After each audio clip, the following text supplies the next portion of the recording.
nawe kuna mati yakatisiya neizvozvo udawo kuti chinamatire chaunoita ndokuti paunenge uchiita munhau chinamati ndogoho raunozowanazve mukati mokunamata kwako.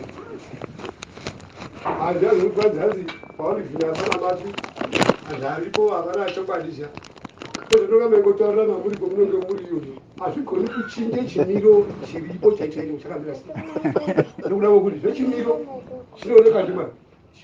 Saka ino mukatobva nazvo otosvika kutoti kwai matingotamba kwega tisingaparidzi nokudavo kuti hadzi tinozwa kuti hai paunivhina nharamati mushayishiri vaya munoti vasaparidza nokuda kuti vakanganisirwa hana mhosva asi akanganisa ndi ane mhosva.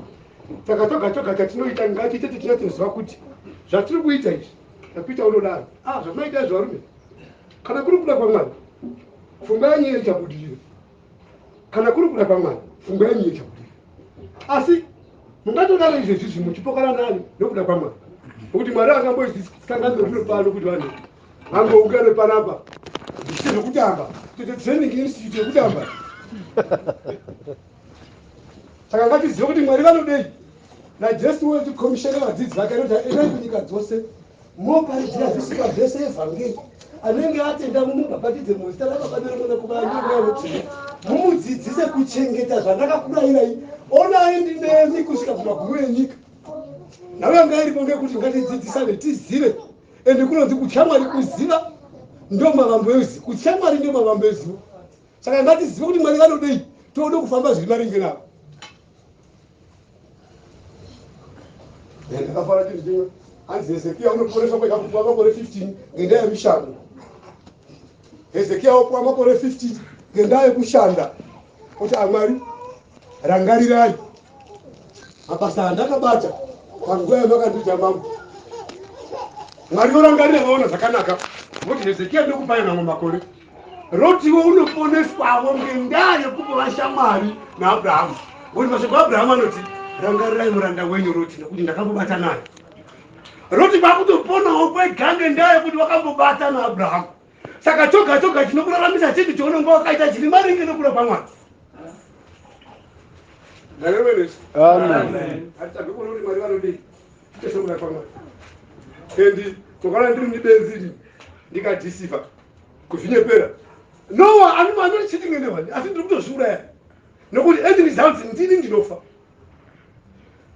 Ukazotoona ndoita sebhama pamwe ndinonga ndotoshata ndotini ndotoziya automatically kuti ini ndakarashwa ndodawo kuti uyu ngaachidini ngaachirashwa vaitotema nokudaro kwakule madofo raivazoti ini hakuna njira yekuti ndinopasa examen chirimo. Saka imwe statahe ranotoemba imwe muri finifine kuti mudini mustadi nokuti munonga muri focus yekuziva kuti ndichada kugarira examination. Saka muri focus rona automatically anotoziva kuti arina kana njere yekuti vakamira sei roemba. Kweriri zvakatonaka kuti mugora wagara wazvipa. Arume ama ngatide Mwari tizive zvetinoshandira uyezve tizive kuti tinobhadharwa tamboitei pana Mwari. Erenga hapo usaambori kundirengera. Ngatizive zvatinoda. Kuona kudai izvezvizvi kuti pana akandiona zvino ndiri pakona rakashata kunasa kumuningira kudai ndinotya. Asi iyena haana kana dai kana chibazi chaanoita Mwari muupenyu hwangu. Ndatadza kutya munhu andoziva kuti ndichada kuzondiraramisa. Kwai mune munhu kutosvika kuti kana munhu chiwadu musatya vanoparadza chinhu nyama nekuda kuti vakaparadza nyama mweya hapana chavanotoziva nezvakuita nezvacho. Saka nhau iyoyo yokuti iwe wauya uchitarisire kuparadza nyama nyama ungatoparadza nokuti ndine tarisiro yomweya. Erenga mashoko tinawo kuna vaFilipi 2 musoro weshoko uripo kuzvirereka kwaKristu noukuru hwake. Jesu mwanakomana waMwari iye anomufananidzo chaicho waMwari nokuti pamwe anotaura kuti waona ini waona Baba. Taura kuti iye anga asina kusiyana naMwari asi kunonzi iye akazvirereka kuti aiziva kuti mukuru kunyati aiziva kuti mukuru kunyati aiziva kuti iye mukuru.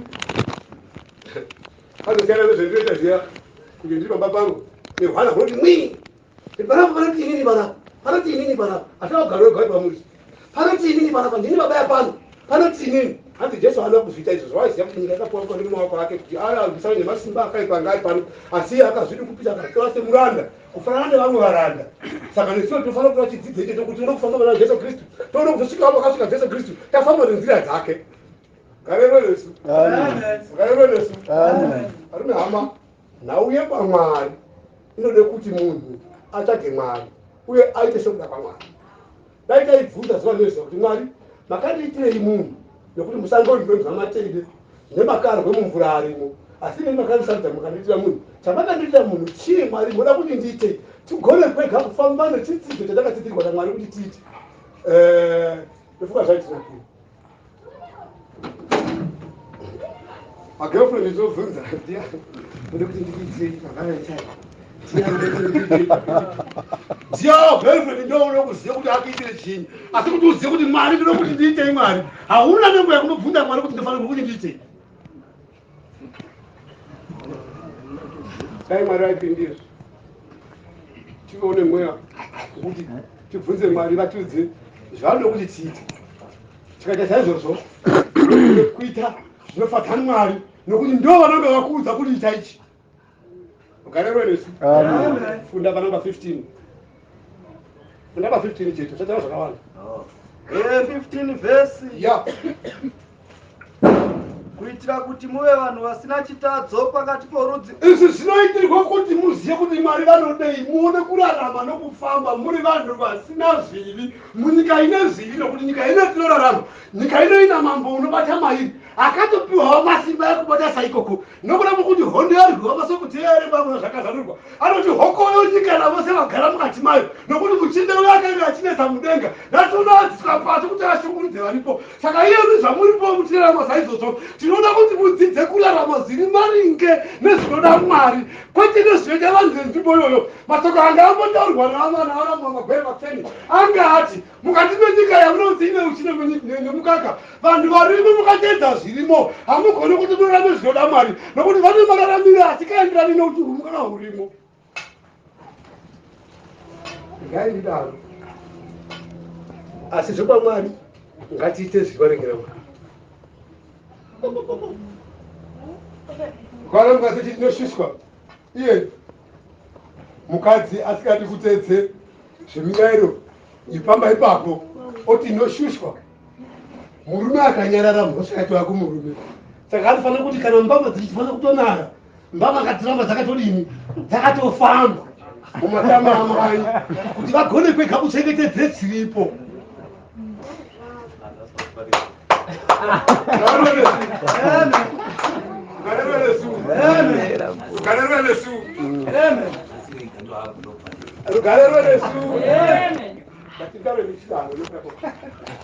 Ngatizive watakada kuti unodei, ngatizive Mwari watakada kuti unodei. Erengai Dzokorai pa 15. Madzokoro pa 15 verse. Yeah. Kuitira kuti muve vanhu vasina chivi. Izvi zvinoitirwa kuti muite vanhu vasina chivi, nokuti Mwari haadi munhu nechivi. Nguva yekuzotsvaga chivi yasvika, pamunhu hapafanirwi kuoneka pane chivi. Saka zvokuchengetedza mirayiro yaMwari zvinoita kuti muve vanhu vasina chivi. Verenga.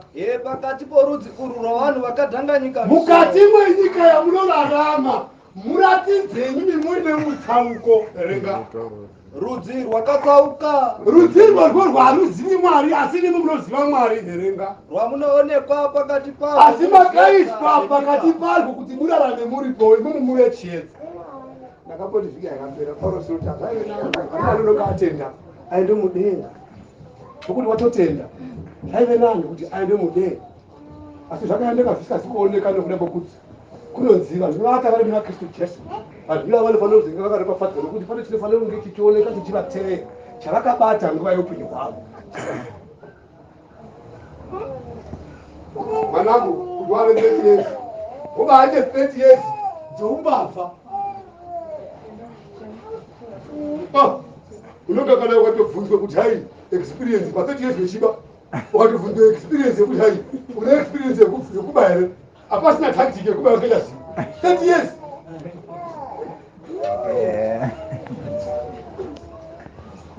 Kubve kuti wewe kuti kwaita group revanhu vanozvai ngavaende kodzidziswa kuba vanoyeko kuti vaone experience.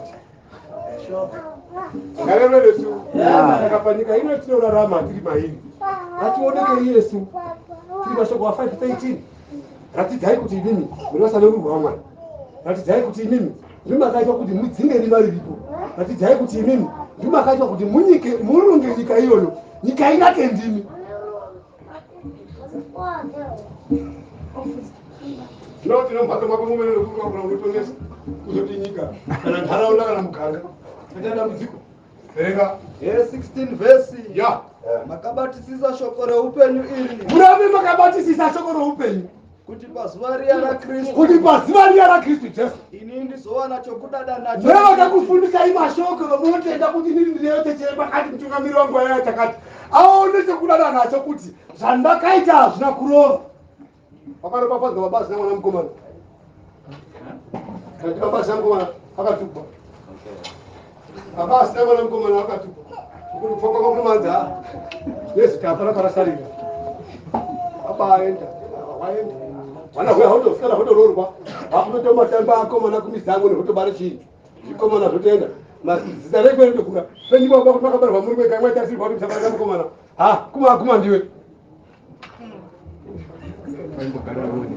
kaimbogara ndingapo nekanogara mwana pasemodaposina kuti usikana hunoenda mai vaya vanosvika pakuti inini sagarei ndeperike kuri dzokorora ipapo madzokororo pa16 namba. ya Makabatisisa shoko reupenyu iri. murambe makabatisisa shoko reupenyu kuti pazuva raKristu, kuti zuva rinouya mamboshesa Kristu ini ndizowana chokudada akakupai shoko. Paulosi unoti ndionewo, Paulosi unomboti ari pastori ako oti hai inini muri korona yangu. Paulosi aiti kuti inini muri korona yangu kumbavha kana kumhombwe nokuti iye haana kutisa zvokoma, anoti inini muri korona yangu nekuti nezuva rekuguma ndinacho chokudada pamusoro pacho. Saka Paulosi oti murambe makabatisisa shoko roupenyu ramakanzwa vakomana kuti ndakakupai shoko iroro adzovawo nezvaanga zvititumadza nezvazvo kuti mbeu yaMwari ndakaisima ikamera. Unoziva mbati unotambudzika munhu kutambudzika ngekuone mundu wako uine matatata kudai apo pane sunflower rinonyereriyo sunflower wache ndorimire pashi here kana kuti ndopakidza umwe unofika pakudai ngandirimire pashi. Saka kunodziva rine hama kana makanzwa shoko raMwari rambai makabatisisa pariri kuita kuti nouyo akakupai shoko avewo nechinhu chingamufadza mukati mendangariro yake. Akambonzwa mumwe akabaramana nemukadzi ndobva adzozokorana akati ndofukuti nachaitangu paakata zvinezvi mwoyo wavo unobadakara ngekuti zvinhu zvinoiramba tinitaura kuti varamana naye murume wowo auchaziva nemunhu kutaura kuti taita vakafa hai dzinaite zvifananidzo.